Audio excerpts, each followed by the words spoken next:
রাত পোহালেই শুরু হবে বহুল প্রতীক্ষিত জাহাঙ্গীরনগর বিশ্ববিদ্যালয় কেন্দ্রীয় শিক্ষার্থী সংসদ ও হল সংসদ নির্বাচন। সকাল ৯টা থেকে বিকেল ৫টা পর্যন্ত চলবে বিরতিহীনভাবে ভোট গ্রহণ।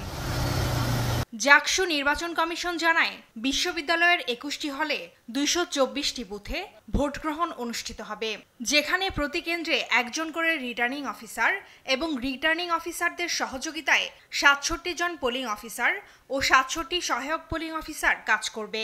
নির্বাচনে নিরাপত্তার জন্য কাজ করবে ১,০০০-এর বেশি পুলিশ সদস্য।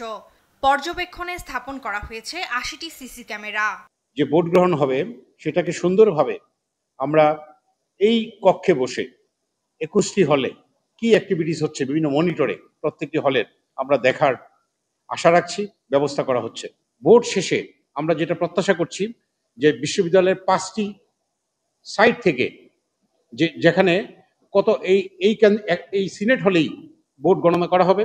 ভোট গণনার পর সেই ফলাফলটি প্রতি একটা নির্দিষ্ট সময় অন্তর অন্তর আমরা সম্প্রচার করব এবং সেটি লাইভ টেলিকাস্ট হবে। জাকসু নির্বাচন সুষ্ঠুভাবে সম্পন্ন করতে ভোটের দিন ক্যাম্পাসের ভেতরে ও বাইরে পুলিশ সদস্যরা নিয়োজিত থাকবে বলে জানান পুলিশের এই কর্মকর্তা। আমাদের পর্যাপ্ত পরিমাণের আইন শৃঙ্খলা বাহিনী সেদিন নিয়োজিত থাকবে, বিশেষ করে ইন্টারনালি এবং এক্সটার্নালি, অর্থাৎ গেটেও থাকবে এবং ভেতরেও থাকবে, অবস্থান করবে।